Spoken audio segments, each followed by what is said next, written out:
ሃይ እንዴት ናችሁ? ጥርስን ለምን አታስተክልም? የኔ ጥርሰ ሸራፋ ጭንቅላት ምላሽ እንሰጥበታለን። ለመጀመሪያው ሙሐመድ ለሚባለው ጥርስን ለምን አታስተክልም በቀና መልኩ እንመልስለታለን፣ ለምን እንደማናስተካክል። ለዚህኛው ደግሞ ከአዲሱና ተቁራኑ ቁጭ ብሎ እየየ እንዲል እናደርገዋለን። ሙስሊም እህት ወንድሞቼ አዝናለሁ፣ ምንም ላያርግልህ ልተባበራችሁ አልችልም። በቅድሚያ ግን አንድ ነገር ልንገራችሁ። ጥርስ 4 ክፍሎች አሉት። የፊተኛው እነኚህ ጠፍጣፋ ከፊታቸው እንደዚህ ጫፋቸውን ስነኳቸው ጠፍጣፎቹ ኢንሳይዘርስ ይባላሉ። እነሱ የኔ 2ቱ እነሱ ናቸው የተሰበሩት። ከላይ 2 ከስር 2ቱ 8ቱ ኢንሳይዘርስ ይባላሉ። ሁለተኛው ደግሞ የጥርስ ክፍል ምንድነው? እሱ ኬናይንስ ይባላል። ሶስተኛው ፕሪሞላርስ ይባላል። አራተኛው ሞላርስ ይባላል። ስለ ጥርስ ይህንን ግንዛቤ ከያዛችሁ አንድ ሐዲስ አለ በጣም ደስ የሚለኝ ማለት ነው። እሱን ላንብብላችሁ። ቡኻሪ 5722 ላይ ነው የሚገኘው። እንደዚህ ይላል ሐዲሱ። ቡኻሪ 5722 ላይ ነው ያለው። ናሬትድ ሳሊ ቢን ሳውድ አሰይድ ይላል ተራኪው ሰው ማለት ነው። ዌን ዘ ሄልሜት ብሮክ ኦን ዘ ሄድ ኦፍ ዘ ፕሮፌት፣ የፕሮፌት ወይንም የነብዩ ጭንቅላት ላይ ሄልሜቱ ሲሰበር፣ እነኚህ ሞተር ሳይክል የሚነዱ ሰዎች የሚያጠልቁት አይነት ሄልሜት ማለት ነው።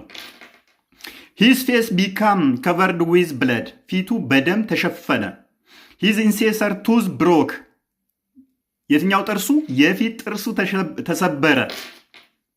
አሊ ዩዝድ ቱ ብሪንግ ወተር ኢን ሂዝ ሼልድ ዋይል ፋቲማ ወዝ ዋሽንግ ዘ ብለድ ኦፍ ሂዝ ፌስ።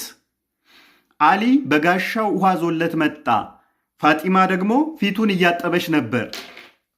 ዌን ፋጢማ ሰው ዛት the bleeding increased because of the water፣ ፋጢማ ደሙ አልቆም ማለቱ ስታይ በውሃው ምክንያት she took a mat of palm leaves፣ የዘንባባ ቅጠል አነሳች። ከዛስ ምን አደረገችው? burn it። ከዛስ and stuck it or the burnt ashes on the wound of Allah's apostle whereupon the bleeding stopped። ምን አደረገች አይሻ? የዘንባባ ቅጠል አነሳች፣ አቃጠለችው። ከዛ አመዱን የነብዩ ቁስል ላይ ለጠፈች ወይንም ቀባች ወይንም ደመደመችው። ከዛስ ኢሚዲየትሊ መድማቱን አቆመ። ስለዚህ ወንድሜ ሙሐመድ ጥርስህን ለምን አታስተክልም ላልከው፣ በእስልምና ደግሞ አንድ ነገር አለ ሱና የሚባል።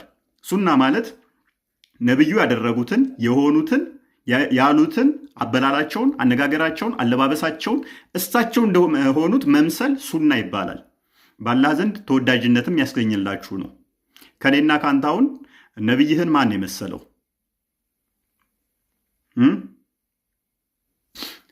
ስለዚህ ጥያቄ ተመልሶልሃል። ነብይህ የትኛውም ሐዲስ ላይ ጥርስ አስተክለዋል የሚል አላነበብኩም። ጥርስ አስተክለዋል የሚል ካለ ሐዲስ ልታሳየኝ ትችላለህ። ብዙ ሐዲሳቸውን አንብቤያለሁ። አንድም ቦታ ላይ ጥርስ አስተክለዋል የሚል አላጋጠመኝም። ምናልባት ጥርሳቸውን አስተክለዋል የሚል ሐዲስ ከሰጠኸኝ እኔም ጥርሴን አስተክላለሁ ማለት ነው። ለዚህኛው ደግሞ ምላሽ እንስጥ። ይሄኛው እንግዲህ የኔ ጥርስ ሸራፋ የሚለውን ነብይህ ላይ ትጠቀመዋለህ ማለት ነው። ጭንቅላት ሸራፋ ላልከው ግን ጭንቅላት ጋር በተያያዘ ጉዳይ በሱራ 7 157 ላይ ወይንም ደግሞ ሱራ አልአረፋ 158 ላይ ነብይህ መጻፍ ማንበብ አይችሉም። መጻፍ ማንበብ አይችሉም። ቡኻሪ 5038 ላይ ደግሞ ነብይህ ይረሳሉ፣ የመርሳት ችግር ነበረባቸው። እንደገና ደግሞ ሳሂህ አልቡኻሪ 304 ላይ የሙስሊም ሴቶች ሁሉ የአይምሮ ጎዶሎ ናቸው፣ የእውቀት ግማሽ ናቸው ይላል። በተጨማሪ ሳሂህ አልቡኻሪ 2658 ላይ ይህንኑ ይደግመዋል። በጣም ብዙ ሐዲሶች ልሰጥ እችላለሁ፣ ከቁርአንም ልሰጥ እችላለሁ። ይህም ከቁርአን ጋር የተያዘ ስለሆነ የሙስሊም ሴቶች ያስተሳሰብ ግማሽ ናቸው፣ ጎዶሎ ናቸው ይላል። እኔ ደግሞ እንደምታውቀው ክርስቲያን ነኝ። ስለዚህ የተወለድኩት ከክርስቲያን ቤተሰብ ነው።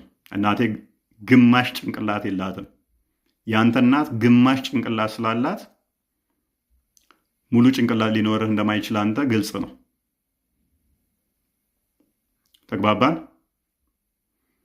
ጥርሰ ሸራፋ ግማሽ ጭንቅላት ይባላል ከተባለ ነብይህ ላይ አፕላይ ታደርገዋለህ። በተረፈ ግን አንተ ራስህ ግማሽ ጭንቅላት እንዳለ ነብይህ ሴቶች ሁሉ ግማሽ ጭንቅላት ያስተሳሰብ ጎዶሎ ብሎ ይላቸዋል። ያስተሳሰብ ጎዶሎ ናቸው ከተባሉት ነው የተወለድከው። እኛ ክርስቲያን ሴቶች ግን ከወንዶች ጋር እኩል ጭንቅላት አላቸው ብለን እናምናለን። ያስተሳሰብ ጎዶሎ በእኛ አይሰራም።